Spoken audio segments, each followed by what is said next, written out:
안녕하세요. 참 병원에서 같은 병실 사람들의 추천을 받아서 이 채널 사연을 줄곧 듣고는 했는데 제가 이 글을 쓰게 될 줄은 상상도 못했네요. 저는 아줌마입니다. 아들만 3명이에요. 다들 어머, 아들 3명을 키우느라 얼마나 힘드셨어요. 저는 아들 1명만 키워도 힘들던데 3명이라니 정말 힘드셨을 것 같아요. 아들을 3명 키웠다는 말에 다들 놀라고는 해요. 하지만 그때마다 저는 친아들 아니에요. 제가 사실은 재혼이거든요. 재혼한 남편 아이예요. 마음으로 낳은 아이들이죠. 제가 이 말을 하면 다들 놀라서 얼굴이 순간적으로 굳고는 합니다. 네, 맞습니다. 저는 재혼녀예요. 25살 꽃다운 나이에 어머니의 등살에 밀려서 혼인을 하게 되었습니다. 제 나이에는 연애 결혼이 거의 없었어요. 어르신들끼리 짝을 맺어 주었고 자식들은 그거에 특별히 반항하거나 싫다고 하지 못하고 혼인을 할 수밖에 없었지요. 하여튼 저도 그런 케이스였어요. 첫 번째 결혼을 했을 때 시댁은 제가 아이를 가지길 무척이나 원했어요. 그런데 자연 임신을 하려고 노력을 2년 동안 했는데 임신에 실패하는 거였죠. 저는 그때 시댁이랑 같이 살았거든요. 제가 임신에 실패를 하니까 시어머니는 에휴, 너는 왜 여자로 태어났니? 남들 다 낳는 애도 하나 못 낳으면서 내가 어디 나가서 손자 손녀 이야기를 들을 때마다 얼굴이 부끄러워져서 고개를 숙일 수밖에 없다 정말로. 참 옛날 시대라서 저희 부부가 아이를 못 가지는 이유는 전부 여자인 제 탓이었죠. 저는 속상한 마음에 점쟁이를 찾아가 보기도 하고 구슬해 보기도 하고 여자 몸에 좋다고 쑥을 100봉지나 다려서 먹기도 했어요. 하지만 결국 임신에 실패하게 되었고 저는 이혼까지 당했습니다. 난 네가 유정란인 줄 알았어. 그래서 결혼한 거야. 나이도 어리고 건강하고 귀여운 아이 많이 낳을 수 있을 줄 알고. 그런데 이게 뭐냐? 지금 너 이거 뭐 하는 거냐? 알고 보니 무정란이었잖아. 이거 완전히 순 사기 아니냐? 어떻게 이렇게 거짓말을 칠 수 있냐? 여보, 나는 당신한테 거짓말 친 적 없어. 그리고 임신이 안 되는 게 온전히 내 탓이라고만 볼 수 있어? 아니잖아. 왜 이렇게 나를 힘들게 해? 제발 그러지 마. 나 정말로 당신이 내게 그런 말을 할 때마다 속상해서 죽을 것 같아. 속상해? 그럼 죽어. 당신이 애 못 가지는 거 당신만 속상한 줄 알아? 우리 엄마도 속상하고 나도 속이 썩어 문드러져. 어쩌다가 무정란 여자랑 내가 결혼한 건지. 남편은 저를 무정란과 유정란으로 비교하면서 저라는 사람을 깎아내렸습니다. 그때는 그냥 죽고 싶었어요. 가슴이 무너지는 것 같았죠. 힘들어서 그냥 도로에 지나가는 차만 보면 뛰어들고 싶고 그랬습니다. 속이 너무나도 쓰리고 힘들고 죽고만 싶었죠. 가족들은 저를 인간 취급 안 했으니까요. 결혼 4년 동안 맨날 쓸모없는 여자라고 몸쪽 역할도 못한다는 소리를 들으니 제정신이 아니었고 결국 남편이 거실에서 어떤 여자랑 바람을 피우는 모습을 보고 저는 이혼하게 되었습니다.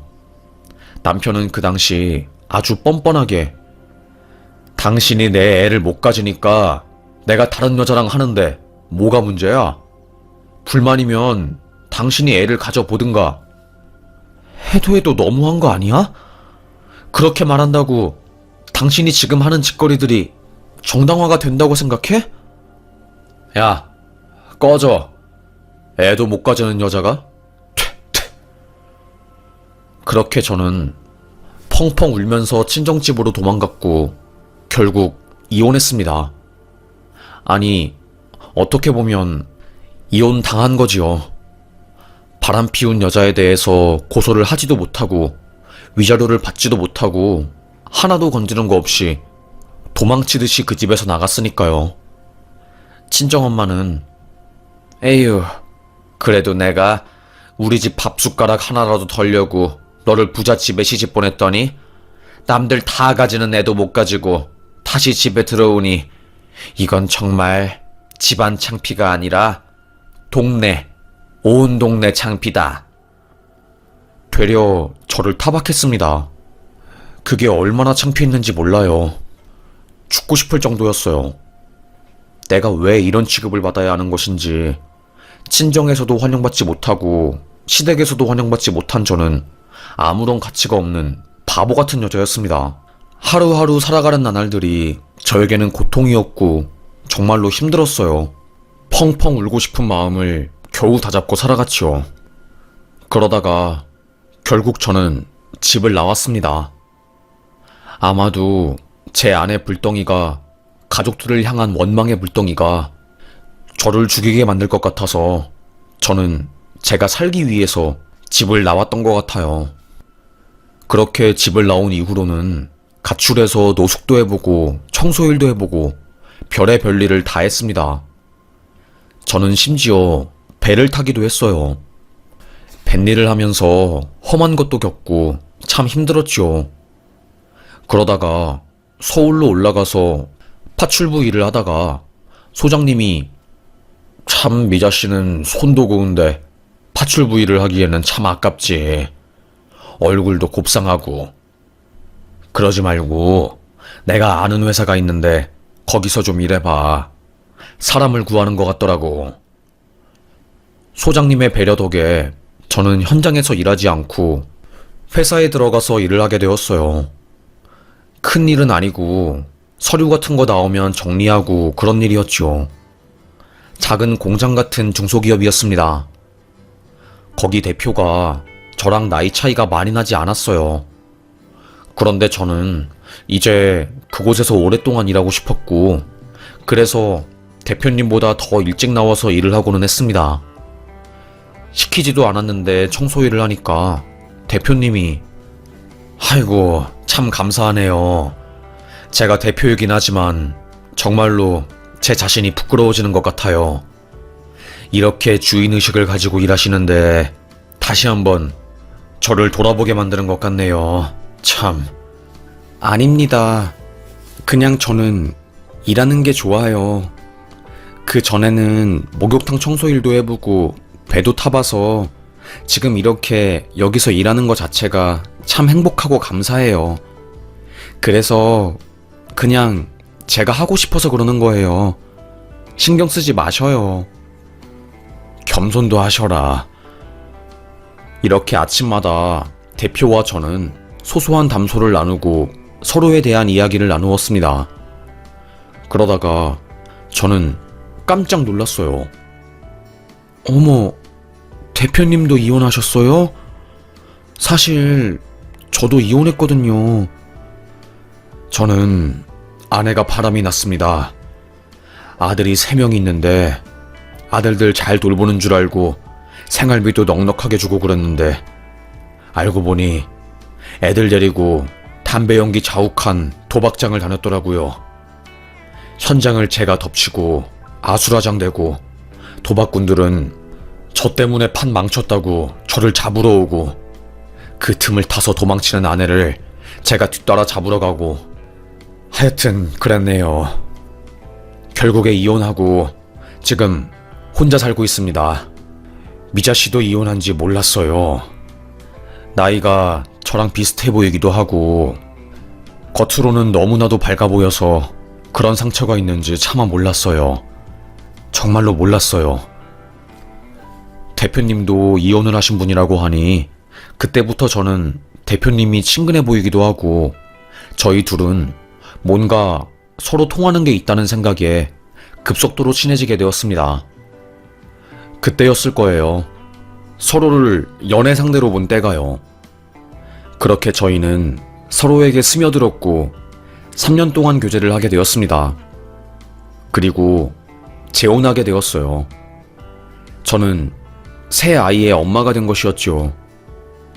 내 배 아파 낳은 아이들은 아니지만 사랑하는 사람의 아이였기 때문에 정말 친아들처럼 키우려고 노력했습니다. 처음에는 어색했지요. 그래도 제가 희생하고 아이들을 기다려주니 애들도 저를 엄마처럼 따르더라고요. 주변에서는 참 대단해요. 친엄마도 아닌데 애들 먹여주고 씻겨주고 재우고 아플 때는 버선발로 나가서 애들 병원 데리고 가고 어떻게 그렇게 행동할 수 있어요? 정말로 궁금해서 이건 그냥 순수한 마음에 묻는 거예요. 아무래도 제가 아이를 못 가지니까 그 결핍을 이런 식으로 푸는 것 같아요. 아이들을 사랑하는 게 단순히 애들을 위해서가 아니라 저를 위해서인 것 같아요. 아이들을 사랑해주면 제 결핍이 채워지는 것 같아요. 사람들은 저를 전부 다 천사라고 불렀습니다. 그런 말들에 저는 머쓱해질 뿐이었죠. 사람들이 다들 놀란 이유가 있었어요. 왜냐하면 남편의 아들들은 정말로 그 동네에서 유명한 말썽쟁이였거든요. 막내는 유치원생이었는데 유치원에서 애들 머리를 쥐어뜯고 발로 배를 밟아서 어떤 아이 콩팥이 잘못될 뻔한 적도 있었어요. 그래서 제가 유치원에 가서 정말로 죄송합니다. 제가 죄송합니다. 아이들 잘못이 아니라 부모 잘못입니다. 저희가 교육을 잘못해서 싹싹 빈 적도 있었습니다. 하루하루가 전쟁이었습니다.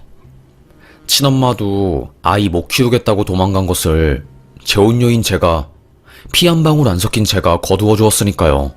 그리고 첫째는 그 동네에서 유명한 일진이었어요.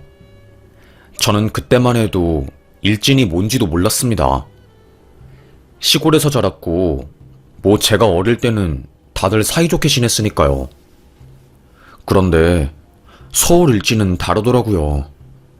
담배 피우고 애들 괴롭히고 그 수위가 어른들만큼 악독했어요. 저는 무릎 꿇고 첫째 학교에 가서 피해자들을 찾은 다음에 아줌마가 미안하다. 정말 미안하다. 용서해다오. 다시는 아이가 너네들을 괴롭히지 않게 할게. 정말로 미안하다. 펑펑 울었어요. 그렇게 제가 아이들을 품고 키웠습니다. 남편은 내가 어쩌다가 당신 같은 귀한 보물을 만난지 모르겠어. 당신은 정말로 내게 없어서는 안 될 심장가도 같아. 너무나도 고마워. 애들이 어릴 때부터 엄마 따라 도박장 다니고 못된 것만 배워서 삐뚤어졌는데 나는 아이들이 전 아내를 닮았다는 이유로 마주하기 힘들다는 이유로 멀리하고 그랬거든. 그래서 참 매일이 힘들었어. 그런데 당신이 사랑으로 아이들을 품어주니까 그때부터 생각이 달라지더라고. 당신 정말로 대단한 것 같아. 내가 이 은혜 두고두고 갚을 거야. 아니야, 여보. 그냥 마음이 시키는 대로 한 것일 뿐이야. 뭐 내가 당신한테 칭찬받으려고 애들을 품은 것도 아니고 그냥 아이들이 불쌍하니까 그래서 그런 거지 뭐. 그렇게 저는 아들 셋을 장성하게 키웠습니다. 군대까지 보내고 애들 다 학교 가고 졸업하고 키도 180이 훌쩍 넘는 아이들로 키웠어요. 군대 제대할 때는 제가 다 눈물이 나더라고요. 펑펑 울기도 했고요. 에휴, 그렇게 어릴 때 사고 많이 친 너네들이 드디어 군대도 갔다 오고 남자가 되었구나. 에이, 엄마. 그게 언제적 일인데 아직도 기억하고 계세요. 우리 무한하게. 그러게 말이다. 그래도 엄마는 그때를 잊을 수가 없지. 아이들은 다행히 착하게 자란 듯 했어요. 다만 취업난이 심해서 셋 다 취업을 하지 못하고 알바나 단기계약 회사 자리를 전전하는 것 빼고는요. 참 그때 취업이 힘들기도 하고 여러모로 애들 인생이 잘 안 풀려서 저도 걱정이 이만저만이 아니었습니다. 그나마 남편이 하는 회사가 잘 되어서 저는 그거에 의지하면서 살았고요. 그런데 이상하게 어느 순간부터 속이 메스껍고 몸 컨디션이 너무너무 안 좋더라고요. 이상하네. 요즘 몸이 왜 이렇게 피곤하고 힘들지? 결국 저는 병원에 가게 되었어요. 의사 선생님, 요즘 심하게 몸이 피곤하기도 하고, 원래 제가 피부가 굉장히 하얀데, 사람들이 저를 볼 때마다 귤 먹었냐고, 아니면 치자로 천연 염색했냐고 할 정도로 손이나 발이 노래요. 황달이 심하게 왔고, 혈변이나 혈뇨도 종종 늘 정도로 몸이 이상한 것 같아요. 간 쪽에 문제가 있는 것 같은데 간경변을 좀 의심해 봐야 할 것 같습니다. 심하면 오래 못 살 수도 있고 일단 자세한 거는 검사해보고 보죠. 저는 심장이 쿵 떨어졌습니다. 자꾸 저는 입술에 침이 말라가고 입을 잘근잘근 깨물게 되고 너무나도 불안하더라고요. 에이, 아니야. 아직 죽을 때도 아닌데. 설마 아닐 거야. 아닐 거야. 그런데 쎄한 직감은 역시나 맞아떨어졌습니다. 그러다가 저는 간경변 확진 판정을 받게 되었어요. 보니까 길어야 3개월이네요. 이런 말씀을 전달할 수밖에 없는 저도 참 마음이 아프네요. 저는 가슴이 찢어질 듯이 아팠습니다.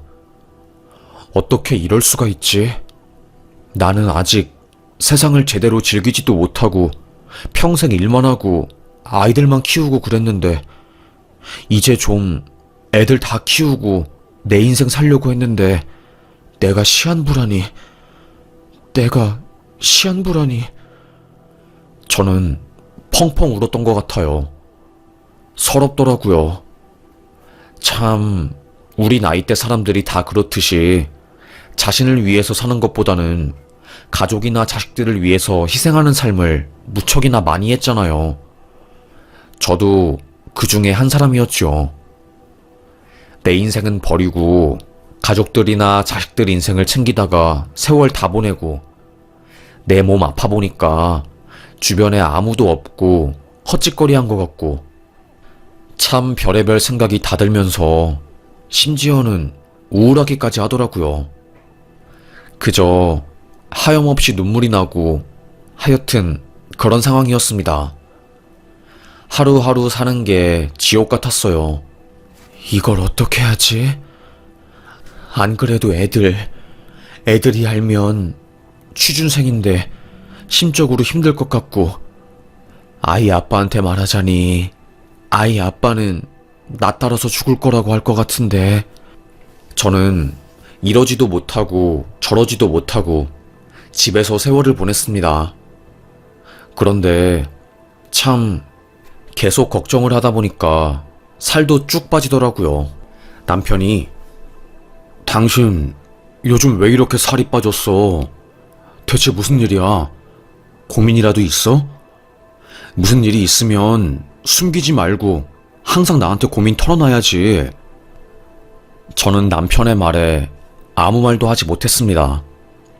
그저 고개를 떨구고 우물쭈물하다가 결국 참을 수 없는 눈물이 왈칵 터지게 되었고 그때 저는 여보, 어떡해? 나 간경변 말기래. 오래 살아봤자 3개월이래. 내 인생 억울해서 어떡해? 나 정말로 착하게 살았다고 자부해. 애들 키우느라 내 인생 희생했고 우리 가족 지킨다고 나 한 몸 불살랐다고. 그런데 남은 건 시한부 인생이라니. 내가 시한부라니. 저도 감정이 격해져서 폭풍 눈물을 흘렸습니다. 남편은 당신 그게 정말이야? 왜 나한테 말하지도 않고 혼자서 끙끙 앓고 병원에 간 거야? 나한테 털어놓지. 나는 당신이 없으면 못 사는데. 당신을 위해서 돈을 벌고 오늘도 출근한 건데 당신이 아프면 그게 다 무슨 의미야? 이제 우리 하나 둘씩 하고 싶은 거 하면서 살자. 당신이 그토록 가고 싶었던 제주도 여행도 가보고 다 해보자. 남편은 저를 위해서 회사도 이사장에게 맡기고 큼직한 재산들도 거의 다 처분을 했어요. 당신 이렇게 재산들 현금화해도 되는 거야? 당연하지. 내가 돈 번 이유는 오직 당신을 위해서야. 당신 죽기 전에 내가 이 돈 전부 다 당신 위해서 쓸 거고 최고급, 가장 좋은 것들로만 선택해서 당신에게 선물해 줄 거야. 나랑 남은 시간 동안 세상에서 가장 행복한 추억들 만들자. 감동이었습니다. 너무나도 큰 감동이라서 저는 무슨 말을 더 해야 할지 몰랐어요. 그렇게 저는 비행기를 처음 타보았습니다. 남편 손을 잡고 비행기 가장 앞좌석, 이름은 모르지만 비싼 좌석이래요. 하여튼 그걸 타고 제주도에 가서 그토록 보고 싶었던 푸르른 오색빛 바다와 찰랑이는 윤달의 바닷빛결, 그리고 찬란하도록 빛나는 우도의 산호초 해안가, 모든 것을 눈에 담았어요. 저는 저도 모르게 내가 젊은 날 평범한 집안에서 태어났으면 어땠을까? 젊을 때 고생 안 해도 됐겠지? 여보, 그런 말 하지 마. 이제 와서 후회한다고 달라지는 것은 하나도 없어. 당신은 지금까지 잘 해왔어.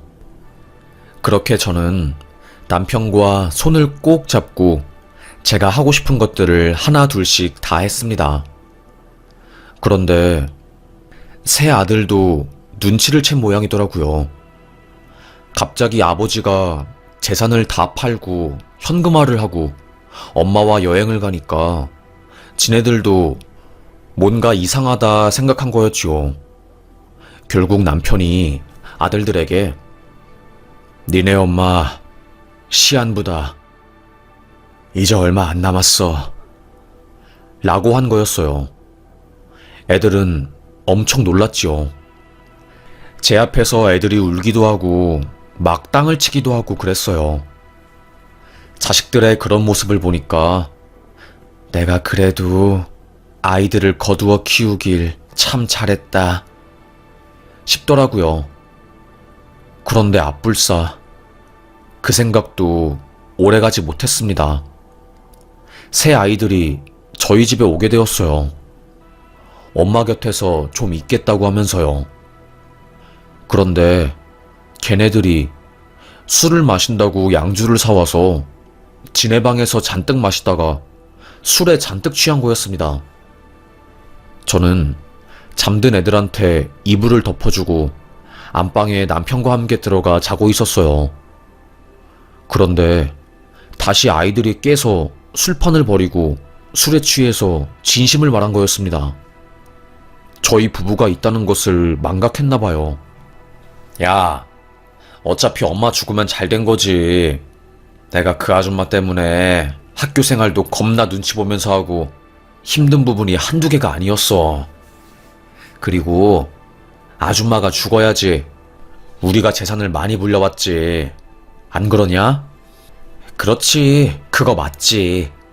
아줌마가 만약에 아빠보다 오래 살면 우리 아빠 하는 거 봐서는 모든 재산 아줌마한테 넘길 텐데 내가 그 꼴은 절대로 못 보지. 절대로 못 봐. 으이씨. 그래, 아줌마 죽은 거 잘 됐다. 난 새엄마를 단 한 번도 엄마라고 생각한 적 없어. 그냥 우리 아빠 재산 노리고 우리한테 잘해주는 것 같아. 그런데 우리가 그런 거에 넘어갈 것 같아? 절대로 어림도 없지. 저는 충격이었습니다. 너무나도 혼란스럽고 뒷목이 당길 정도였어요. 절망스럽다는 말로는 부족했고 단순히 배신감이라는 말로도 설명하지 못했습니다. 이불을 뒤집어 쓰고 꺽꺽 울었던 것 같아요. 아이들에 대한 배신감과 그동안 내가 내 자신을 못 챙기고 아이들에게 잘해준 것만 같았고 그게 참 바보 같더라고요. 분통이 터져서 눈물만 나왔습니다. 얼마나 울었는지 말도 못해요. 자는 남편이 깰까봐 숨죽여 울었는데 갑자기 남편이 이불을 확 던지는 겁니다. 내가 저놈 자식들 말하는 거 듣고 그냥 일어나서 한 소리 하려고 했는데 당신 숨죽여서 우는 거 보니까 도저히 못 참겠어. 그리고는 밖으로 나간 거였어요. 니네들 엄마 아빠가 자고 있는 줄 알았냐?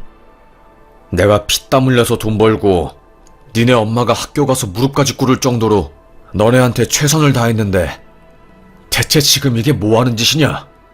너네 지금 뭐 하는 짓이냐고? 이러고도 니네들이 자식이냐? 짐승이 아니라 자식이냐고 이러고도. 남편의 고함에 아들들은 아니 그게 아니라 술 먹으니까 아니. 애들은 부정을 했지만 이미 늦었어요. 걔네들은 술 먹으면 본심과 본성이 나오는 애들이라는 것을 저희 부부도 너무나도 잘 알고 있었거든요. 남편은 너네들 착각하지 마. 내가 원래는 내 재산, 내 와이프랑 너네들한테 잘 골고루 분배하려고 했는데 이제는 국물도 없다. 내가 무슨 말 하는지 알겠냐? 알겠어? 소리를 쳤습니다. 아버지, 그게 아니라, 진짜 죄송해요. 그게 아니라, 아니, 진짜 진심이 아니에요. 짝! 남편은 아들 뺨을 내리쳤습니다. 아들은 아빠에게 뺨을 맞고 완전히 머리가 돌아버렸어요. 고등학교, 사춘기 시절, 일진 그 시절로 돌아가서 고래고래 소리를 지르고 난리를 친 겁니다. 아이씨, 지금 왜 내 뺨을 치고 난리야? 아들은 남편 멱을 잡고 소위 그냥 개판이 났어요. 저는 이러지 말라고 하면서 말리고, 에휴, 술 먹은 애들은 거의 짐승이나 다름없었습니다. 내가 아무리 사랑으로 품어주려고 해도 애들 본성은 안 변하는 건가 싶었습니다.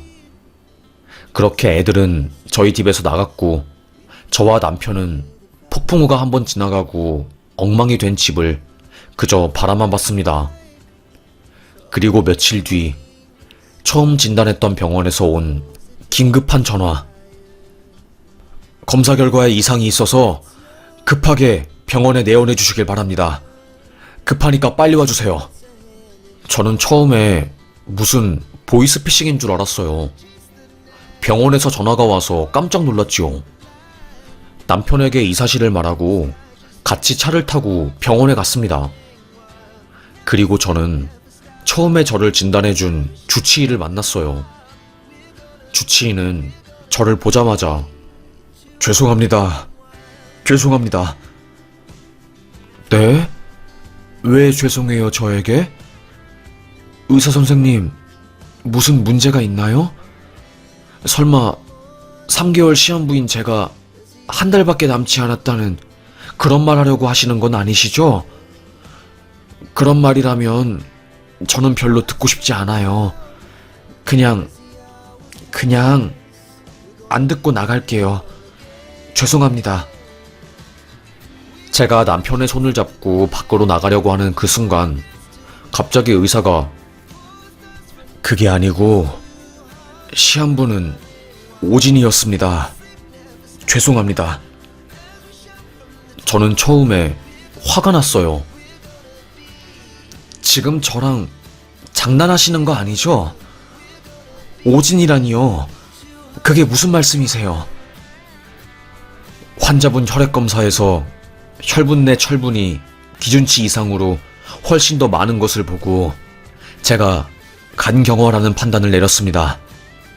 그런데 이번에 다시 제가 확인을 해보니까 환자분은 간경화가 아니라 혈색소증이고 이로 인해서 간경화를 앓고 있는 분들처럼 비정상적으로 철분이 높아져서 오진을 내렸습니다. 정말 죄송합니다. 저는 순간 의사가 원망스러웠지만 그 생각도 채 1초가 안 되었어요. 바로 방방 뛰면서 저도 모르게 무릎을 꿇고 펑펑 울면서 감사합니다, 감사합니다를 외치고 있더라고요.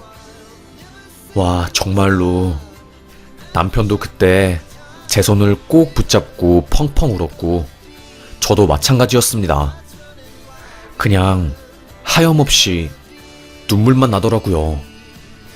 매일 죽는 상상을 해서 살이 10kg나 빠지고 하루하루가 고슴도치처럼 가시가 바짝 선 채로 사느라 참 심적으로 힘들었는데 저에게 2번의 기회를 준 것 같아서 날아갈 것 같았어요. 이게 정말로 인생이구나 싶었습니다. 하늘에 대고 제 처지를 원망한 제가 부끄럽더라고요. 남편은 당신 정말로 착하게 살았나봐. 어떻게 이럴 수가 있어. 어떻게 이런 오진이 나올 수가 있어. 세상에 말도 안 돼. 저는 태어나서 남편이 그렇게 어린아이처럼 펑펑 우는 모습을 본 적이 처음이었어요. 저도 정말로 눈물이 나더라고요. 가슴이 찡하고 그랬습니다. 그렇게 의사의 오진으로 인해서 저는 다시 혈색소증이라는 병명에 맞게 치료를 다시 받게 되었습니다. 남편이 당신이 만약에 오진 판정을 안 받았으면 나는 아마 악마 같은 아들들에게 내 전 재산을 주고 죽어서 후회했을 거야. 의사의 오진 덕분에 나는 이제 인생에서 가장 중요한 것은 일하는 시간이 아니라 사랑하는 사람과 행복한 시간을 함께 보내는 것이라는 것을 절절하게 깨달았어. 당신 너무나도 사랑해. 나는 이번에 이렇게 오진 받은 게 정말로 차라리 잘 되었다고 생각해. 그래서 우리 지금 나이 반백이 넘어서 뒤늦게 인생을 즐기게 되었잖아. 남편의 말이 맞았습니다. 남편의 말이 정말로 100번 맞았습니다. 그래 여보, 나도 그렇게 생각해. 이번 오진으로 인해서 나도 이제는 내 인생을 살아야겠다고 생각했어. 나는 지금까지 사랑이라는 이유만으로 나를 희생하고 힘들게 했거든. 그런데 지금 생각해보니까 그 모든 게 어떻게 보면 의미가 없다는 생각이 드네. 나라는 사람을 내가 사랑해주지 않는데 남을 사랑해주는 것은 밑빠진 독에 물 붓는 행위라고 생각했어. 그래서 나 결심했어. 이제는 나를 위해서 살 거야. 그래, 내가 당신이 당신을 위한 삶을 사는데 필요한 게 있으면 뭐든지 다 할게. 우리 이제 인생 즐기면서 살자. 남편과 저는 그날 새끼손가락을 서로에게 걸면서 꼭 약속과 다짐을 했습니다. 그리고 남편은 회사를 이사장에게 완전히 넘기고 지분을 처리하고 나온 돈으로 저와 여행을 떠났어요. 저는 못해본 게 참 많거든요. 제가 너무나도 사랑하는 제주도를 다시 한번 가게 되었고 여행의 묘미를 알게 되니 참 기분이 좋더라고요. 남들 다 즐기면서 사는 인생을 나는 너무나도 뒤늦게 찾았네. 여보, 이제라도 찾은 게 어디야. 우리는 남들의 2배를 더 사는 거라고 생각하자. 죽다 살아난 사람이잖아. 남편과 저는 이따금씩 우리는 죽다가 살아난 사람이라고 하면서 농을 주고받고는 했어요. 남편은 사실 당신이 죽으면 나도 따라가려고 했어. 당신 없는 삶은 상상이 안 되었거든. 그래서 일부러 내가 재산을 다 정리하고 현금화를 한 것도 이거였어. 당신에게 다 쓰고 그 다음에 당신 뒤를 따라가려고. 그런데 당신이 더 살 수 있다니 얼마나 다행인지 몰라.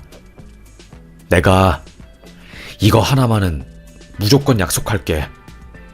어떤 일이 있더라도 나는 당신을 지킬 거고 당신이 가는 길을 항상 따라가면서 든든하게 지켜줄게. 나는 당신이 있다면 뭐든지 좋아. 행복하고 감사해. 그리고 내게 사랑이라는 감정을 절절하게 느끼게 해줘서 너무 고마워. 사랑해. 정말로 사랑해.